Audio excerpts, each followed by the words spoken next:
తెలియజేస్తున్నాం. మీ అందరికి కూడా ధన్యవాదాలన్నా. స్వీకారం చేసి అక్క మళ్ళొక్కసారి మీ అందరినీ కలిసి ధన్యవాదాలు చెప్పిపోదామని చెప్పి మక్తల్ పట్టణానికి రావడం జరిగింది. మీరందరూ కూడా మక్తల్ పట్టణానికి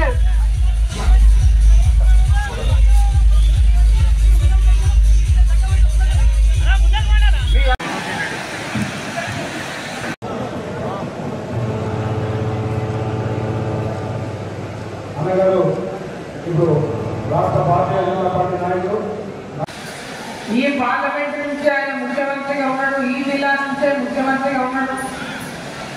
కాబట్టి ఎట్టి పరిస్థితుల్లో ఈ మహబూబ్ నగర్ పార్లమెంట్ లో బీజేపీ గెలవాలని అనేక రకాలుగా వారి కుతంత్రాలు పడలేదు, అనేక రకాలుగా మాటలు మాట్లాడింది, నోటికి వచ్చినట్టు మాటలు మాట్లాడింది.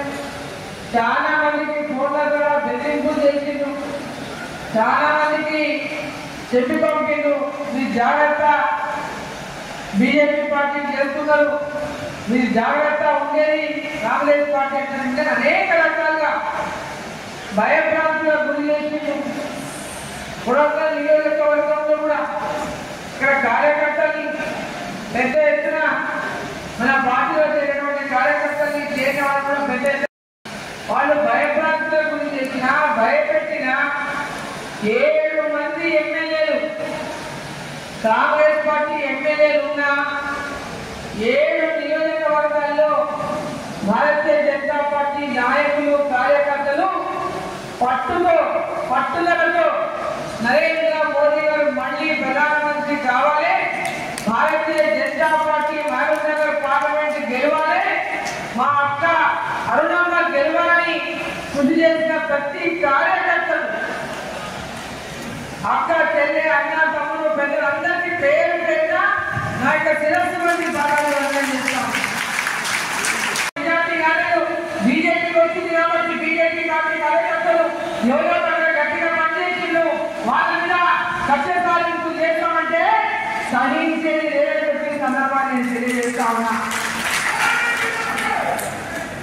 ఇక్కడ ఉన్న శాసనసభ్యులు కానీ ఇక్కడ ఉన్నటువంటి అధికారులు కానీ ఎక్కడైనా ఇటువంటి కక్ష రాజకీయాలకు పాల్పడకుండా అభివృద్ధి ధ్యేయంగా పనిచేయడానికి కలిసి రావాలని చెప్పి వేదికగా నేను కోరుతా ఉన్నా. ఈ ప్రాంతం వెనుకబడింది, ఈ ప్రాంతంలో అభివృద్ధి జరగాలి. మామూలు పార్లమెంట్ అంతా కూడా అభివృద్ధి చేసుకోవాల్సినటువంటి అవసరం ఉంది. రైలు మార్గాలు కానీ రోడ్డు మార్గాలు కానీ అదేవిధంగా విద్య పరంగా కానీ వైద్య పరంగా కానీ ఉపాధి పరంగా కానీ ఈరోజు ప్రతి ఒక్క అంశంలో సాగునీటి పరంగా కానీ అన్ని రంగాల ఆర్ఎన్ఆర్ సెంటర్లో పనులు ఎక్కడి ఒక్కడే ఉన్నాయి. ఇక్కడ ఉన్నటువంటి స్థానిక ఎమ్మెల్యే కూడా ఆర్ఎన్ఆర్ సెంటర్ల పైన దృష్టి సారించాల్సినటువంటి అవసరం ఉంది. నేను కూడా ఈ రాష్ట్ర ముఖ్యమంత్రికి అదేవిధంగా ఇరిగేషన్ సాగునీటి శాఖ మంత్రికి ఈ యొక్క ఆర్ఎన్ఆర్ సెంటర్లను వెంబడి పెండింగ్ పనులను పూర్తి చేసి ఆయా గ్రామాల్లో ఆరోగ్య సెంటర్లో ఉన్నటువంటి రైతులను ప్రజలను ఆదుకోవాలని చెప్పి వారికి రిప్రజెంటేషన్ ద్వారా తప్పకుండా వారిని కూడా కలిసి ఈ యొక్క అన్ని ఆరోగ్య సెంటర్ల అభివృద్ధి కోసం పనిచేస్తామని చెప్పి సందర్భంగా నేను తెలియజేస్తా ఉన్నా. అసలైన తొలి వెలుగు. ఫాలో వాట్సాప్ @తొలి వెలుగు official.